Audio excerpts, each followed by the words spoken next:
আসসালামু আলাইকুম, সবাইকে স্বাগত জানাচ্ছি।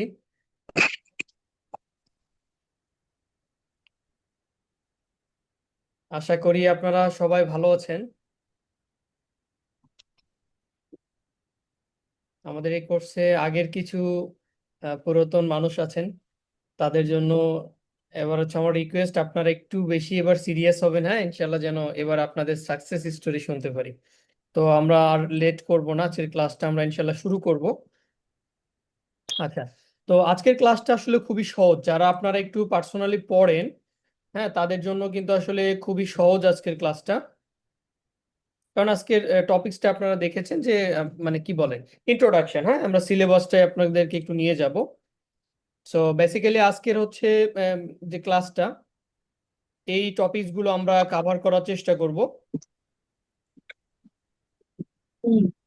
আর যাদের আসলে একটু কি বলে আনমিউট করা আছে, কাইন্ডলি একটু মিউট করে রাখলে ভালো হয়, যখন আপনারা কোশ্চেন করবেন তখন আনমিউট করবেন বা হচ্ছে হ্যান্ড রেজ করলে আমরা সুযোগ দিব।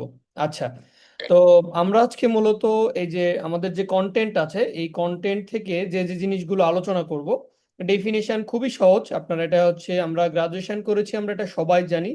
নেচার অফ স্কোপ নিয়ে কথা বলবো, মাইক্রো ম্যাক্রো নিয়ে কথা বলবো, পজিটিভ ভার্সেস নর্মেটিভ ইকোনমিক্স, এই জিনিসটা আজকের জন্য আমাদের ইম্পর্টেন্ট। এখান থেকে আমরা যদিও বিসিএস এ কোশ্চিন আসে নাই 49 স্পেশালে, আমার কাছে মনে হচ্ছে এটার জন্য ইম্পর্টেন্ট, এখান থেকে আমরা পড়বো।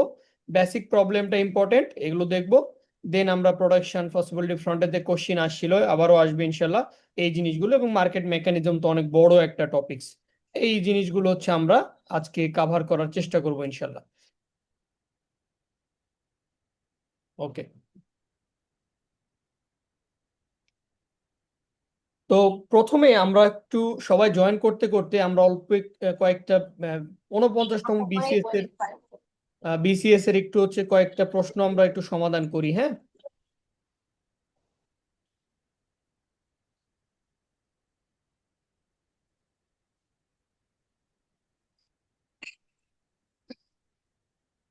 লিমাপু, আপনি একটু কাইন্ডলি যদি হচ্ছে মিউট করেন তাহলে হচ্ছে সবার জন্য সুবিধা হবে, হ্যাঁ। আমি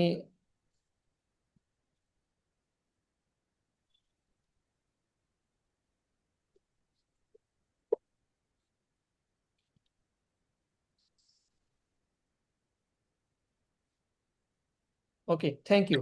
তো চলেন আমরা কয়েকটা একটু প্রশ্ন সমাধান করি, বিসিএস পরীক্ষায় এসেছিল 49তম বিসিএস এ, এবং সাথে আমরা কিছু ডিসকাশন করব, হ্যাঁ। যে যেখানে প্রথমে আমরা বলতেছি যে ইনফেরিয়র গুড, ইনফেরিয়র গুডটা হচ্ছে আমাদের নিকৃষ্ট দ্রব্য। তো এই নিকৃষ্ট যে দ্রব্যগুলো, মানে নিকৃষ্ট বলতে আসলে আমরা একদম খারাপ বুঝাচ্ছি জিনিসটা, কিন্তু এই কন্টেন্টে এখানে না।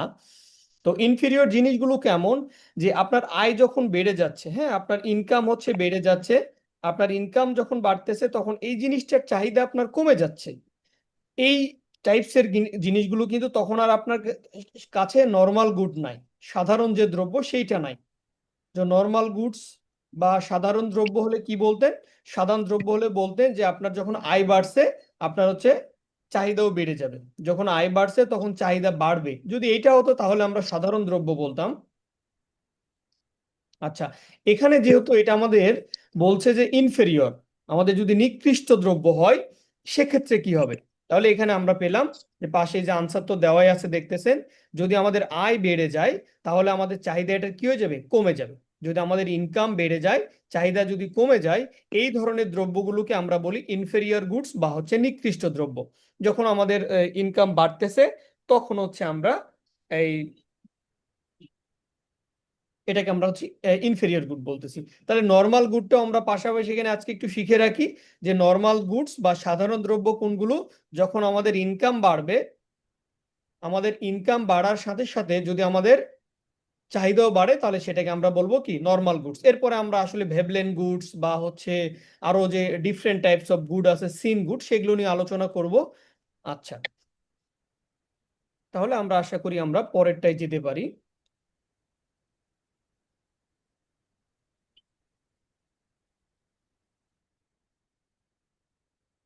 ওকে,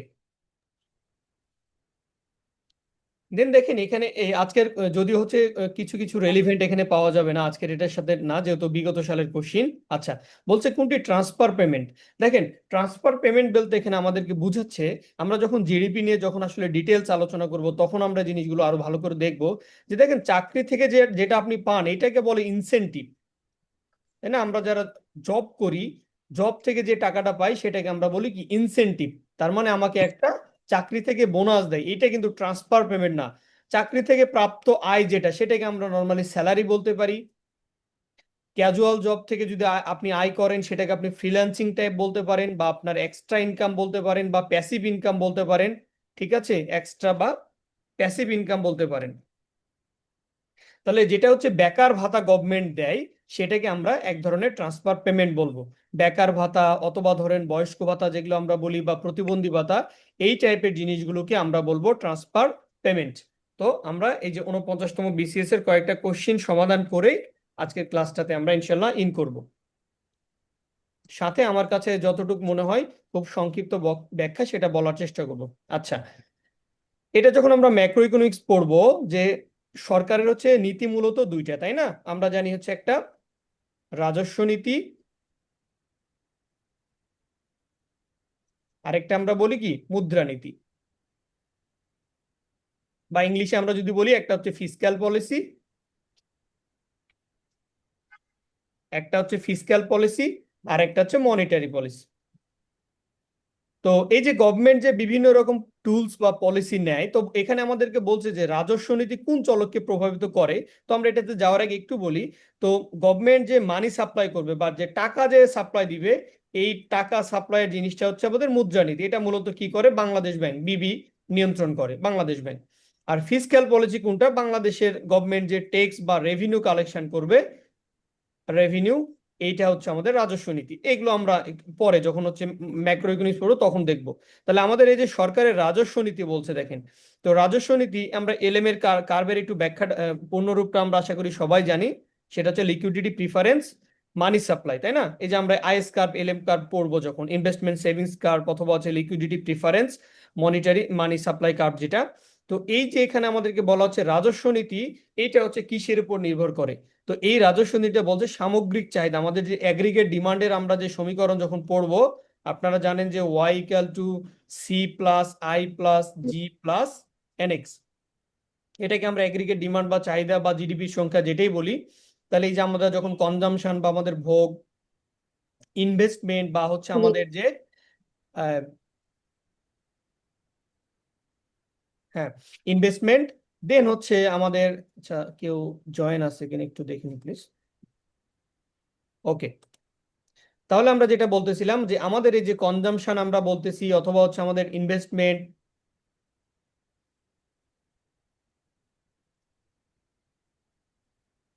ঠিক আছে? তাহলে আমাদের কনজাম্পশন, ইনভেস্টমেন্ট, গভর্নমেন্ট এক্সপেন্ডিচার, বা হচ্ছে আমাদের যে হচ্ছে এক্সপোর্ট ইম্পোর্টের যে বিষয়গুলো আছে, তো এগুলো আমরা প্রত্যেকটা নিয়ে আসলে যখন ম্যাক্রো ইকোনমিক্স পড়বো তখন হচ্ছে এই জিনিসগুলো ডিটেলস আপনাদের সাথে শেয়ার করবো ইনশাল্লাহ। তাহলে এখানে আমরা পেলাম যে সরকারের যে রাজস্ব নীতি, সেই রাজস্ব নীতিতে আমাদের এখানে কাজ করে গিয়ে আমাদের যে সামগ্রিক চাহিদা আছে সেটা। ট্রান্সফার পেমেন্ট আমরা পেলাম যে আমাদের যে বেকার ভাতা দেয় সেটা। আর ইনফেরিয়র গুডস হচ্ছে আয় বাড়লে চাহিদা কি হয়ে যাচ্ছে? কমে যাচ্ছে। আচ্ছা, এমপিসি নিয়ে আমাদের অনেক এমসিকিউ ওখানে দেওয়া আছে, মাল্টিপ্লায়ারের ম্যাথগুলো আমরা দেখব। যদি এমপিসি যদি জিরো হয়, আপনারা জানেন এমপিসির মান কিন্তু কি হয়? জিরো এবং ওয়ান, এই দুটার মধ্যেই। জিরো যদি জিরো হয় তাহলে সেটাকে বলছি, এই এমপিসির মান যদি জিরো হয় তাহলে মাল্টিপ্লায়ারটা বলছে কত হবে? এক হবে।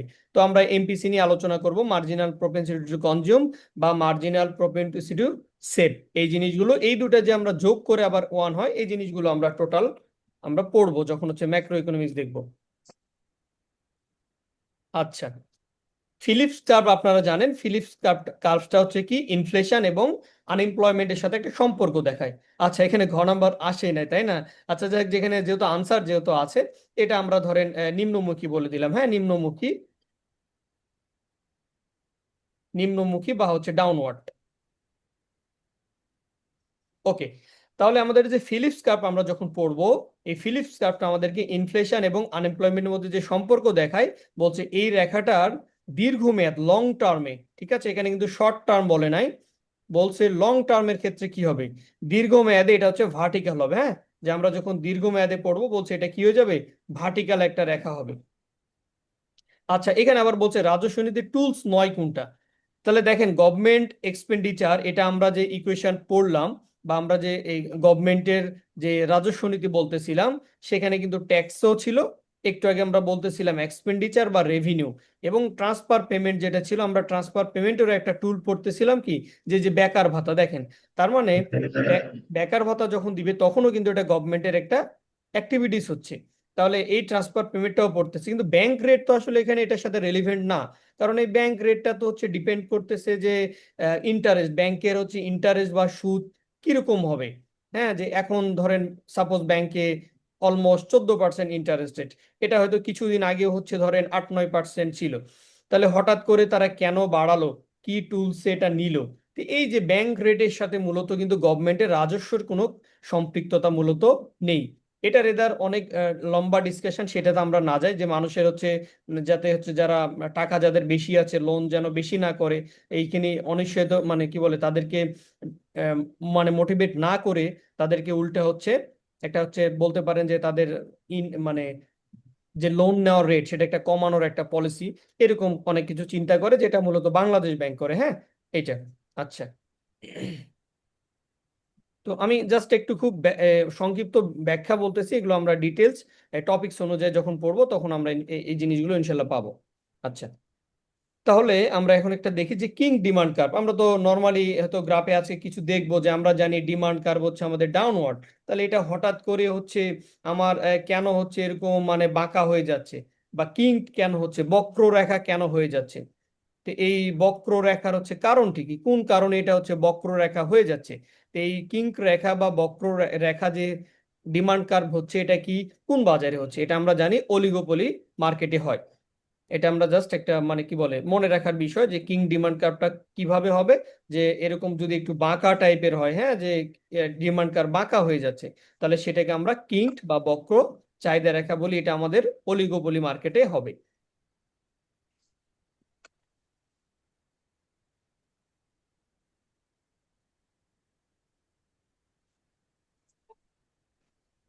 আচ্ছা, এটা আমরা গত হচ্ছে 49তম কোর্সেও বলেছিলাম, একবারে একটা ক্লাসের শুরুতেই ছিল, সেটা পরীক্ষায় আসছিল। Supply creates its own demand, এটা কে বলছে?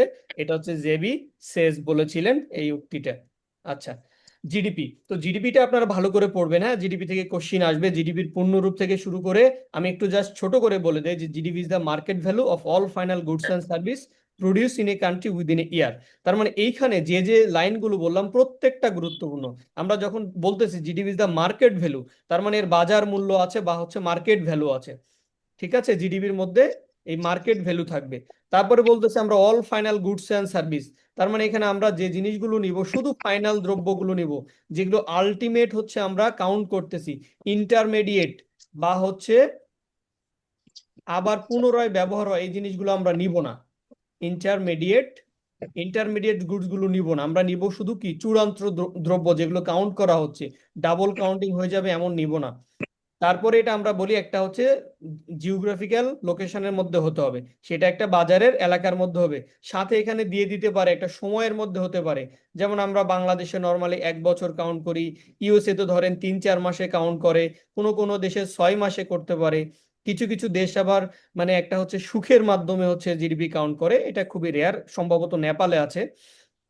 নেপাল না ভুটান, আমি মানে এই মুহূর্তে মনে নেই, সম্ভবত ভুটানে বা নেপালে এরকম একটা, তারা হচ্ছে সুখের মাধ্যমে হচ্ছে কি জিডিপি কাউন্ট করে। তো আমাদের যে ব্ল্যাক মার্কেট বা কালো বাজারি, এটার মধ্যে জিডিপির মধ্যে অন্তর্ভুক্ত হবে না। আপনারা জিডিপিটা যখন পড়বেন এখানে একটু ডিটেলস পড়বেন, আমি যে ইংলিশ সংজ্ঞা বা বাংলা সংজ্ঞা যেটাই পড়েন, যে GDP is the market value, এটা হচ্ছে মার্কেট ভ্যালু হতে হবে all final goods and service. চূড়ান্ত দ্রব্য আমরা নিব, যেগুলো আবার ব্যবহার হবে সেটা আমরা নিব না, সেটা সার্ভিস হতে পারে সেটা, বাট ফাইনাল হতে হবে। আর একটা ভৌগোলিক লোকেশনের মধ্যে এবং একটা নির্দিষ্ট সময়ের মধ্যে। ঠিক আছে, চূড়ান্ত এই যে ভৌগোলিক লোকেশন না দিয়ে সময় দিতে পারে, এটাও হচ্ছে কিন্তু কাউন্ট হবে। তার মানে কালোবাজারি বা এই ধরনের জিনিসগুলো কাউন্ট হবে না।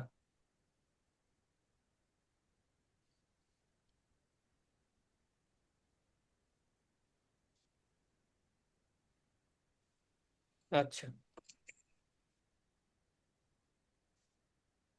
তাহলে আমরা এখন দেখি এই কোশ্চিনটাও খুবই ইম্পর্টেন্ট। এইটার সাথে সাথে আরো যে কোশ্চিনগুলো আছে সেগুলো আমরা মূলত সবগুলো পড়বো। যেমন এখানে বলছে প্রোডাকশন পসিবিলিটি ফ্রন্টিয়ার যে কার্ভ মানে আছে, আমরা যখন হচ্ছে উৎপাদন সম্ভাবনা রেখা লিখি, এইটার হচ্ছে ঢালকে কি বলে? আমরা সরল রেখার যেমন আমরা বলছিলাম ডিমান্ড কার্ভের হচ্ছে ঢাল যে del Y by del X, বা রেখার ঢাল আমরা কি বলি? যে del Y by del X. মানে আমাদের হচ্ছে ওয়াই অক্ষের কি পরিবর্তন হচ্ছে, সাথে এক্স অক্ষের কি পরিবর্তন হচ্ছে, এই মিজারটা আমরা যেটা করি সেটাকে বলি হচ্ছে রেখার ঢাল। তাহলে এই যে আমাদের মানে উৎপাদন সম্ভাবনা রেখা, এই উৎপাদন সম্ভাবনা রেখার ঢালকে কি বলে? এটাকে বলে মার্জিনাল রেট অফ ট্রান্সফরমেশন। আবার উল্টা দিতে পারে যে marginal rate of technical substitution, এইটা আবার কাকে বলে? এটা আমরা যখন পড়বো এই যে আইসোকোয়ান্ট যখন পড়বো সেখানে দেখবেন তার একটা রেখার ঢাল আছে। তো এইভাবে ইলাস্টিসিটি অফ সাবস্টিটিউশন এইটা আবার কোনো রেখার ঢাল নাই, but marginal rate of substitute এইটা আবার ইনডিফারেন্স কার্ভ যখন আমরা পড়বো, নিরপেক্ষ রেখা বা আইসি কার্ভ যখন আমরা পড়বো, সেটার আবার রেখার ঢাল হচ্ছে কি মার্জিনাল রেট অফ সাবস্টিটিউশন। তার মানে এই টাইপস এর কোশ্চিন গুলো দেখেন, এটা 49তম বিসিএস এ আসছে।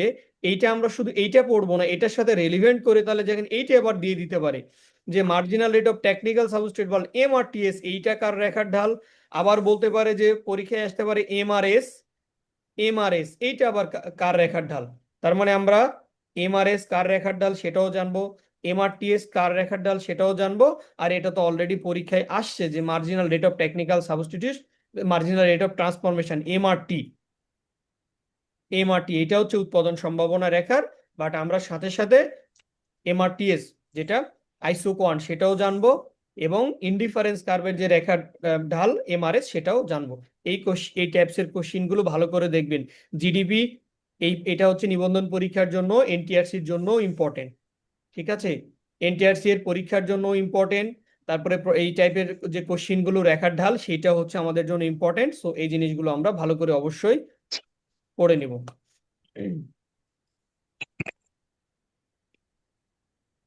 আচ্ছা, তাহলে আমি একটু বেসিক কিছু হচ্ছে আজকের টপিকস অনুযায়ী আলোচনা করি, তারপর আমরা আরেকটা শীট সমাধান করব ইনশাল্লাহ, যেখানেও আমাদের আরো কিছু আজকের জন্য এমসিকিউ থাকবে।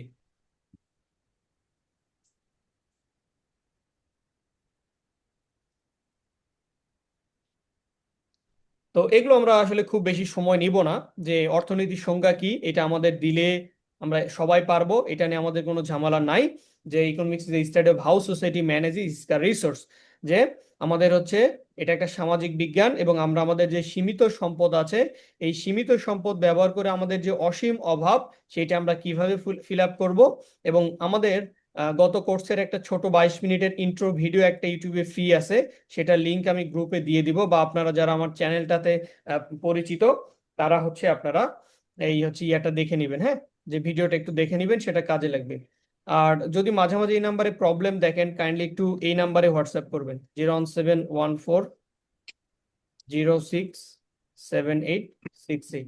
এটাতে একটু মাঝে মাঝে যদি প্রবলেম হয় তাহলে কাইন্ডলি এই নাম্বারে হোয়াটসঅ্যাপ করবেন যদি কোনো সমস্যা মনে হয় কোর্স চলাকালীন সময়। আচ্ছা, এগুলো নিয়ে আমরা আলোচনা করব। তবে এখানে আপনারা কি করবেন সেটা একটু বলে দেই। আপনারা একটু কাইন্ডলি, আমরা তো নোটে অবশ্যই ডেফিনেটলি দিব, তারপরে আপনারা পার্সোনালি যেটা করবেন যে ধরেন যে কিছু টাইপের বই আছে না, যেমন হচ্ছে এই যে wealth of nation, wealth of nation, বা পুরোটা আপনারা যদি পারেন পুরোটা পড়বেন। 17 তাহলে এই যে 1776 বা হচ্ছে 1776 সালে অ্যাডাম স্মিথ, অ্যাডাম স্মিথ যে বইটা লিখছে এই টাইপের যে বইগুলো আছে, অথবা কেইনসের কিছু বই, এই বিখ্যাত বইগুলো আপনারা একটু দেখে নেবেন। হ্যাঁ, আমরা তো হচ্ছে জেনারেল থিওরি বলেন কেইনসের বা এই টাইপসের বইগুলো আপনাদের পরীক্ষায় বা শিটে দিব। আপনারা যখন পড়বেন, খুবই বিখ্যাত কিছু কিছু বই আছে, খুব বেশি হবে না, এই বইগুলো আপনারা একটু দেখবেন। দেন আরেকটা কাজ যেটা করবেন, এই টপিক্সের আমরা আজকে যেটা পড়তেছি এখানে আপনারা দেখবেন যে কিছু ইম্পর্টেন্ট সংজ্ঞা আছে। যেমন ধরেন অর্থনীতির সবচেয়ে একটা ভালো সংজ্ঞা আপনারা পড়ে রাখলেন, হ্যাঁ, যে এই সংজ্ঞাটা কে দিছে। এইটা এটা খুব বেশি না, আপনার মানে জাস্ট আপনাদের কাছে যদি ইন্টারমিডিয়েট বই থাকে বা হচ্ছে অনার্সের যে কোনো বই থেকে দুই চারজনের একটু ভালো ভালো সংজ্ঞা যে দিয়ে দিতে পারে, তো যে এই সংজ্ঞাটা কে দিছে। তার মানে অর্থনীতির এই টাইপের যে সংজ্ঞাগুলো আছে আপনারা একটু দুই চারটা সংজ্ঞা দেখে নেবেন। বা যেমন ধরেন যে এই রাগনার ফ্রিজ যে আছে, অর্থনীতিবিদ রাগনার ফ্রিজ, তো উনি কি করছে, উনি হচ্ছে অর্থনীতিকে দুইটা ভাগে ভাগ করছে, একটা বলছে মাইক্রো আর একটা হচ্ছে কি ম্যাক্রো। এই টাইপের কোশ্চিন গুলো যে অর্থনীতিকে দুই ভাগে কে ভাগ করছে সেটা হচ্ছে রাগনার ফ্রিস। উনি অর্থনীতিকে দুই ভাগে ভাগ করছে, একটা হচ্ছে মাইক্রো এবং একটা হচ্ছে ম্যাক্রো, বা একটা হচ্ছে ব্যষ্টিক অর্থনীতি আর একটা হচ্ছে সামষ্টিক অর্থনীতি। এই টাইপসের যে বেসিক কোশ্চিন গুলো আছে আপনারা পড়ার সময় এগুলো একটু খেয়াল করবেন। আর এখান থেকে আর যেটা বলে দিলাম যে দুই একজনের বিখ্যাত সংজ্ঞা, হ্যাঁ, যে এই অর্থনীতির সংজ্ঞাটা কে দিছে, এগুলো জাস্ট দুই চারটা আপনারা একটু জেনে নেবেন। আর ডেফিনেটলি ইম্পর্টেন্ট জিনিসগুলো তো আমরা শিটে বা পরীক্ষায় দিয়ে দিব। আচ্ছা, এটা নিয়ে আমাদের খুব একটা মাথা ব্যথা নাই, আমাদের পরীক্ষায় অর্থনীতি সামাজিক বিজ্ঞান নাকি হচ্ছে এটা কলা, এটা আমাদের ডিবেট দেওয়ার হচ্ছে তেমন বিষয় নাই। বাট আমরা এইখানটাতে ফোকাস করব। বিসিএস এ যদিও কোশ্চিন দেয় নাই, বাট আমার কাছে মনে হচ্ছে এটা যে কোনো সময় কোশ্চিন দিয়ে দিবে, যে পজিটিভ ইকোনমিক্স কাকে বলে বা ইতিবাচক অর্থনীতি কি, এবং নরমেটিভ ইকোনমিক্স কি বা আদর্শগত অর্থনীতি কি। এই এটার জন্য আমি একটা কৌশল বলেছিলাম, যে আপনাদের যখন পজিটিভ বা ইতিবাচক বলবে তখন আপনারা এটা হোয়াট দিয়ে কোশ্চিন করবেন। আমাদের কিন্তু বইয়ে অনেকগুলো উদাহরণ দেওয়া আছে, দেখে নেবেন। হোয়াট বা কি দিয়ে যদি প্রশ্ন করেন তাহলে আপনি ইতিবাচক বা পজিটিভ অর্থনীতি পাবেন। যেমন আমাদের ট্যাক্স রেট কত, বা আমাদের যদি বলি ট্যাক্স রেট কি, সাপোজ আমি বললাম 15%। নরমেটিভ জিনিসটা কি, এইটা হচ্ছে ওড বা উচিত দিয়ে হবে, হ্যাঁ। কেমন, যে আমাদের ট্যাক্স রেট এখন ধরেন 15%, আমরা বলতেছি যে আমাদের ট্যাক্স রেট 20% হওয়া উচিত, অথবা বলতেছি 10% হওয়া উচিত। তাহলে এই ধরনের যখন কথা বলবো উচিত অথবা ওট দিয়ে ইংলিশে, যে আমরা ওট টু বলি না, যে মডাল অক্সিলারি ভার্ব গুলো আছে, এই ওট দিয়ে যখন কোশ্চিন করব সেটাকে আমরা নরমেটিভ বা হচ্ছে আদর্শগত অর্থনীতি বলবো। আর যখন কি দিয়ে যদি কোশ্চিন পাই সেটাকে আমরা ইতিবাচক অর্থনীতি বলবো। যে কোনো একটা কোশ্চিন উঠাই দিয়ে বলতে পারে যে বর্তমান ট্যাক্স রেট 15% থেকে 10% হওয়া উচিত, এটা কোন ধরনের অর্থনীতির প্রশ্ন, তখন আপনাকে বা আমাকে আনসার করতে হবে যে এটা হচ্ছে নরমেটিভ, যেহেতু আমরা উচিত বলতেছি। সো এই টাইপসের কোশ্চিন গুলো আমাদের শিটেও দেওয়া আছে, আপনারা এগুলো একটু অবশ্যই প্র্যাকটিস করে নেবেন। আচ্ছা, এটা আমরা সবাই জানি, এটা নিয়ে আমাদের আসলে খুব বেশি ডিসকাশন মানে করার প্রয়োজন নেই। ব্যষ্টিক অর্থনীতি আমরা কি জানি, যে একজন ব্যক্তি বা ইন্ডিভিজুয়াল, একটা পরিবার, ছোট ছোট জিনিস নিয়ে যখন আমরা আলোচনা করতেছি বা একজনের কনজিউমার বিহেভিয়ার নিয়ে আলোচনা করতেছি বা ডিমান্ড নিয়ে আলোচনা করতেছি, সেটাকে আমরা হচ্ছে মাইক্রো ইকোনমিক্স বলি।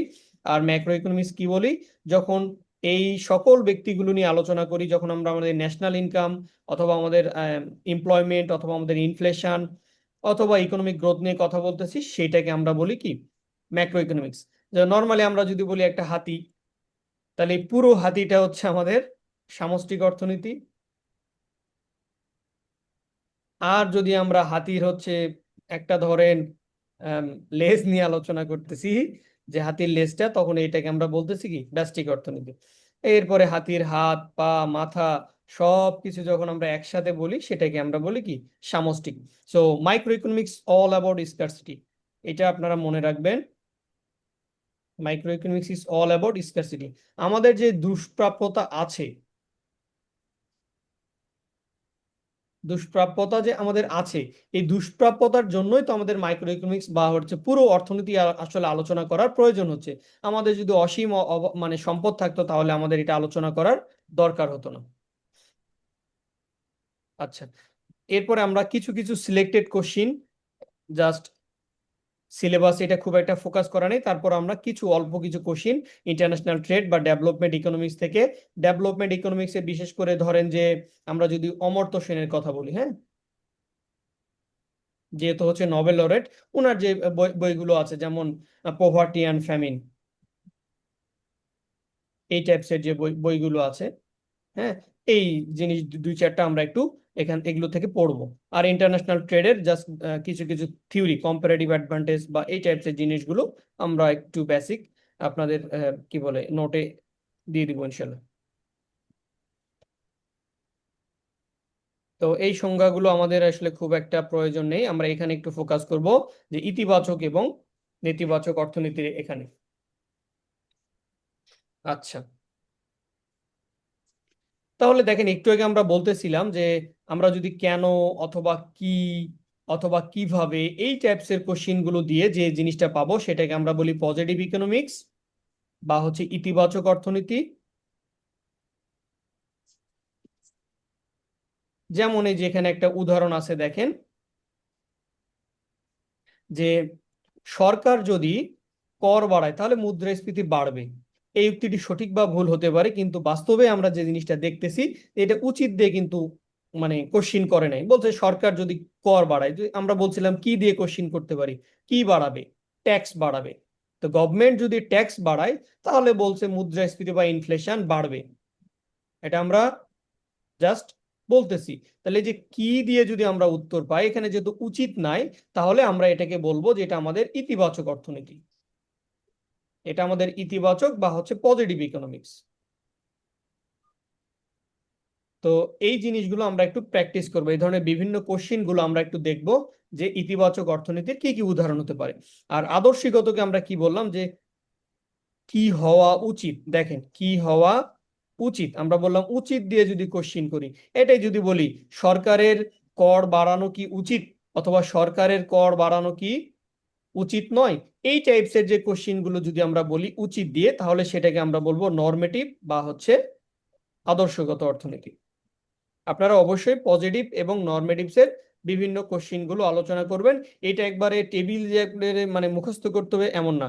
এখানে ইম্পর্টেন্ট হচ্ছে আপনাকে যদি এরকম একটা উদাহরণ দেয় যে মুদ্রাস্ফীতি বাড়লে মানুষের ক্রয় ক্ষমতা কমে যাবে, এটা কোন ধরনের অর্থনীতি, তখন আপনাকে বলতে হবে এটা পজিটিভ।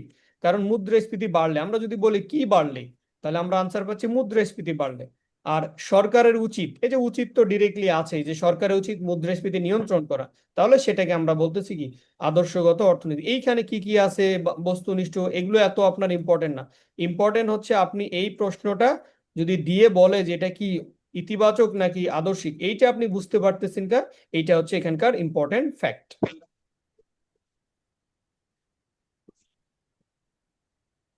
ওকে, আশা করি এই পর্যন্ত আপনারা বুঝতে পেরেছেন। এটা খুবই একটা সহজ কোশ্চিন, আমরা এটা সবাই জানি যে অর্থনীতির মৌলিক সমস্যা হচ্ছে কয়টা, তিনটি।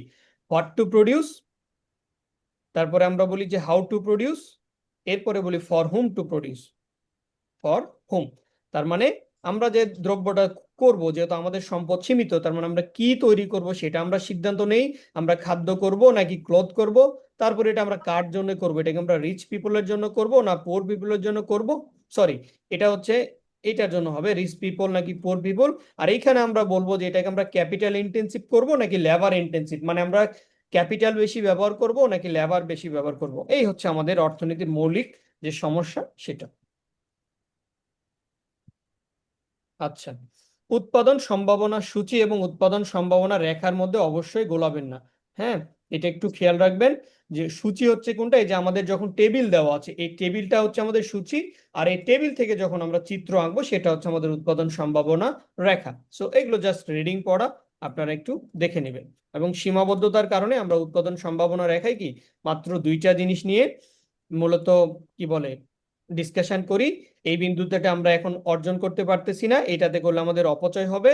আর এইখানে যেতে চাইলে আমাদের এই রেখাটা কি হতে হবে, বৃদ্ধি হতে হবে। তার মানে এখান থেকে যখন ডান দিকে যাবে, ডান মানে সাধারণত পজিটিভ হবে, যখন ডান দিকে যাবে তখন আমাদের এখানে অর্থনৈতিক প্রবৃদ্ধি দেখাবে, বা যেটাকে আমরা বলতেছি আমাদের এই কি বলে উৎপাদন সম্ভাবনা রেখাটা কি এটা, এটার চেয়ে এটা মানে বেশি, বা আমাদের গ্রোথ হচ্ছে। তো এই জিনিসগুলো নিয়ে আমরা আসলে আলোচনা আগেও করেছি, আপনারা একটু ভিডিওটা কষ্ট করে আগের দেখে নেবেন। আমি আপনাদের রিকোয়েস্ট করব আগের যে ভিডিওগুলো আছে, যেগুলো আগের কোর্সের কিছু কিছু ফ্রি করে দেওয়া আছে, সেটাও আপনারা পড়ে নেবেন। তো ইনভিজিবল হ্যান্ড নিয়ে আমি আসলে আগেও বলেছি, এটাতে খুব আর বেশি ডিসকাশন করতেছি না। যে এই যে আমরা বলতেছি যে আমাদের হচ্ছে ডিমান্ড কার্ভ এবং আমাদের সাপ্লাই কার্ভ বা আমাদের যোগান রেখা চাহিদা রেখে এই যে ইকুইলিব্রিয়াম হয়ে গেল, অদৃশ্যভাবে যে হয়ে যাচ্ছে, এই জিনিসটাকে অর্থনীতির ভাষায় উনি ইনভিজিবল হ্যান্ড বলেছেন। আমি আপনাদের ক্লাস শেষে স্লাইডটা দিয়ে দিব, বা বইও আছে, আপডেট বই যেটা দিব সেখানেও পাবেন, আপনারা এই জিনিসটা একটু পড়ে নেবেন। ওকে, সো চাহিদা নিয়ে তো আমরা কথা বলবো। সো এইখানে আমরা যেহেতু ডিমান্ড কার্ভের আমাদের একটা আলাদা লেকচার আছে, সেখানে আমরা যেহেতু বেশি আলোচনা করব, এখানে আমি সিম্পলি বলি এটা হচ্ছে আমাদের ধরেন প্রাইস, আর এটা হচ্ছে আমাদের কোয়ান্টিটি, আমরা ওয়াই অক্ষ এবং কি এক্স অক্ষ নিলাম। এইখানে আমরা যে হচ্ছে রেখাটা পাই সেটাকে আমরা বলতেছি কি, এই যে আমরা যে রেখাটা পেলাম সেই রেখাটাকেই আমরা বলি আমাদের ডিমান্ড কার্ভ বা হচ্ছে চাহিদা রেখা, তাই না? আচ্ছা, এই যে আমাদের হচ্ছে, সরি আমি কলম না নিয়ে এটা হচ্ছে, আচ্ছা, তো এই যে এটাকে আমরা বলতেছি কি ডিমান্ড কার্ভ বা হচ্ছে আমাদের চাহিদা রেখা। তাহলে এই ডিমান্ড যে কার্ভ সেটা আমাদের আইদারে ডান দিকে শিফট হইতে পারে, বাম দিকে শিফট হইতে পারে। তাহলে আমরা যখন ডান দিকে চিন্তা করতেছি, এটা যখন ডান দিকে যাচ্ছে তখন আমার যে ডিমান্ড জিরো, এটার চেয়ে আমি ডিমান্ড ওয়ানটাকে বলতেছি বেশি, আর এটাকে আমরা বলতেছি কি কম, সাপোজ ডিমান্ড টুটাকে বললাম। তো অনুরূপভাবে আমরা যখন এরকম করে, মানে এই ডিমান্ডটা আমরা কেন বলবো, এটা আমরা পড়ছি যে জিনিসটা আমার অভাব হইতে হবে, তারপরে জিনিসটা আমার হচ্ছে কিনার হচ্ছে কি আছে, অ্যাবিলিটি বা হচ্ছে সামর্থ্য আছে, অ্যাবিলিটি বা সামর্থ্য আছে, এবং এইটা আমি কিনতে হচ্ছে উইলিং বা ইচ্ছুক। এই সবগুলো ফিল আপ করলে এটাকে আমরা চাহিদা বলবো অর্থনীতির ভাষায়, এগুলো আমরা পড়বো। তারপরে আবার এরকম একটা যোগান রেখা পাচ্ছি, তারপরে আমরা সেখানে ভারসাম্য পড়বো। এই জিনিসগুলো আমরা প্রত্যেকটা, মানে যখন ডিমান্ড সাপ্লাই পড়বো তখন আসলে আমরা আলাদাভাবে এগুলো দেখবো। তো অনুরূপ ভাবে হচ্ছে এটা আমাদের কি একটা যোগান রেখা, এটা হচ্ছে ঊর্ধ্বগামী। আর একটু আগে আমরা যখন ডিমান্ড কার্ভ পড়লাম সেটা হচ্ছে আমাদের নিম্নগামী। এটার রেখার স্লোপ হচ্ছে নেগেটিভ বা রেখার ঢাল নেগেটিভ, আর এটার রেখার ঢাল হচ্ছে কি পজিটিভ। আর এই মাঝখানে যে বিন্দুটা পাই সেটাকে আমরা বলি ইকুইলিব্রিয়াম বা ভারসাম্য। এগুলো আমরা হচ্ছে ইকুইলিব্রিয়াম প্রাইস এবং হচ্ছে ইকুইলিব্রিয়াম কোয়ান্টিটি বলি। এইগুলো আমরা হচ্ছে আস্তে আস্তে যখন ডিমান্ড কার্ভ এবং সাপ্লাই কার্ভ পড়বো তখন দেখবো। এবং সাপ্লাই যে দিবে তারও কিছু উদ্দেশ্য থাকতে হবে, এখান থেকে তার প্রফিট হইতে হবে, এবং এটা তৈরি করার জন্য তার র ম্যাটেরিয়ালস বা কি বলে, মানে যে মানে উৎপাদন করবে এটা হচ্ছে তার হচ্ছে মানে র ম্যাটেরিয়ালস গুলো তার কাছে অ্যাভেলেবেল আছে, বা হচ্ছে দ্রব্যের কাঁচামাল আছে। আচ্ছা, আমরা বাজার টাজার এগুলো নিয়ে খুব বেশি আলোচনা করব না। আমরা আপনাদেরকে বলেছিলাম যে এগুলো মার্কেট টার্গেট নিয়ে তো আসলে আমরা যেহেতু আলোচনা করব, আমি বলেছিলাম আর একটা ছোট এমসিকিউ আপনাদের যেহেতু দেখাবো, সেটা একটু আপনাদের সাথে শেয়ার করি। আচ্ছা, তো এই এখানে যে জিনিসটা হচ্ছে আমি আপনাদের দেখাবো যে সাপ্লাই ক্রিয়েটস অন ডিমান্ড, এটা আমরা আগেরটা তো অলরেডি দেখছি, যে এটা হচ্ছে জেবিসিএস বলছে প্রোডাকশন পসিবিলিটি ফ্রন্টের সাথে সাথে এইগুলো যে আছে সেগুলো আপনারা পড়বেন, এটা আমরা ওই শিটে অলরেডি দেখছি। তো এই যে পরিপূরক দ্রব্যগুলো বা হচ্ছে কমপ্লিমেন্ট দ্রব্য কোনগুলো, সেই দ্রব্যগুলো আপনারা একটু দেখবেন। পাশাপাশি অপরচুনিটি কস্ট বা হচ্ছে সুযোগ ব্যয় বলতে কি বোঝে, বেসড ভ্যালু ফরগন যেটা, এই টাইপসের এমসিকিউ কোশ্চেন গুলো আমরা দেখবো। দাম বাড়লে চাহিদা কি হয়ে যাবে, কমে যাবে। আর ভারসাম্য বলতে আমরা এই যে ইকুইলিব্রিয়াম পড়ে আসলাম না একটু আগে, যে একটা হচ্ছে supply curve, sorry demand curve, আর একটা হচ্ছে যে সাপ্লাই কার্ভের মাঝখানে এই যে ভারসাম্য হচ্ছে, এই ভারসাম্যটা হবে একটা স্থির অবস্থায় বা মিথস্ক্রিয়ার মাধ্যমে। এই জিনিসগুলো আমরা ডিমান্ড সাপ্লাই ডিটেলস দেখবো ইনশাল্লাহ। তাহলে এটা ওর জন্য শর্ত হচ্ছে কোয়ান্টিটি ডিমান্ড সমান সমান কোয়ান্টিটি সাপ্লাই। ছোট ম্যাথ দিয়ে দিতে পারে, এই জিনিসগুলো আপনারা একটু অবশ্যই ফর্মুলাটা মনে রাখবেন যে কোয়ান্টিটি ডিমান্ড সমান সমান কোয়ান্টিটি সাপ্লাই হলে আমাদের ভারসাম্য হবে। আর এই ভারসাম্য বিন্দু যখন হবে, এই ভারসাম্য বিন্দুর কোন অংশগুলো হচ্ছে উদ্বৃত্ত হচ্ছে বা কোন পার্টটা হচ্ছে ঘাটতি হচ্ছে, এই জিনিসগুলো চিত্র নিয়ে আপনারা একটু দেখবেন। কারো যদি এই জিনিসগুলোতে সমস্যা থাকে কষ্ট করে গ্রুপে কমেন্ট করবেন, আমরা প্রয়োজনে এই কমন জিনিসগুলোর ছোট ছোট ভিডিও প্রয়োজন আপনাদেরকে বানিয়ে আপলোড করে দিব। ওকে, তাহলে এখানে বলছে যে চাহিদা যদি স্থির থাকে তাহলে চাহিদা স্থির থেকে যোগান বৃদ্ধি পেলে ভারসাম্যের কি পরিবর্তন হবে, এটা আপনারা একটা গ্রাফ বানাবেন। গ্রাফ বানায় এখানে চিন্তা করবেন যে স্থির যদি হচ্ছে থাকে, যে চাহিদা যদি স্থির থাকে যোগান যদি বৃদ্ধি পায়, হ্যাঁ এগুলো আপনারা একটু নিজে নিজে প্র্যাকটিস করবেন, নাহলে তো বুঝবেন না। যে বলছে চাহিদা স্থির, তার মানে এখানে যে এই কি বলে, এখানে চাহিদা যে রেখা আছে সেটা হচ্ছে আপনার স্থির রাখতেছেন, যোগান বৃদ্ধি পাচ্ছে।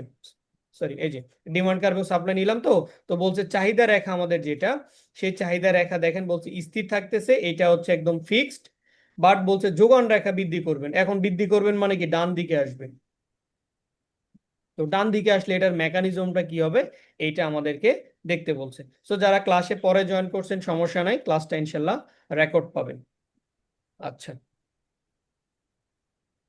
তাহলে এটা হচ্ছে আমাদের আজকের হচ্ছে বেসিক্যালি এমসিকিউ ছিল। আমি আশা করি আপনারা এই যে কি বলে এমসিকিউ গুলো ভালো করে প্র্যাকটিস করবেন। আর এগুলো আমরা ইকোনমিক্সের যে মডেল আছে, এই মডেলটা নিয়ে আসার আগে আলোচনা করেছি, এই জন্য এই স্লাইডটাতে আজকে আলোচনা করতেছি না। ঠিক আছে, এই যে এই তিনটা খুব ইম্পর্টেন্ট দেখেন। হ্যাঁ, এই যে তিনটারই আলাদা করে দিয়েছি এই শীট, এইটা আপনারা অবশ্যই কি বলে ভালো করে পড়বেন। তো এগুলো আমরা আসলে প্রত্যেকটা আলোচনা করব। ছোট ছোট জিনিসগুলো স্লাইডগুলো ক্লাস শেষে আমি দিয়ে দিব, আপনারা ইনশাল্লাহ এগুলো বাকিগুলো দেখে নেবেন। আর এটা হচ্ছে প্রাইস দেওয়া আছে, আপনারা কোয়ান্টিটিটা বের করে গ্রুপে কমেন্ট করবেন, ঠিক আছে? এখানে ভারসাম্য দেওয়া আছে, ইকুইলিব্রিয়াম ভারসাম্য, প্রাইস দেওয়া আছে, আপনার এটার কোয়ান্টিটি কত হবে এটা বের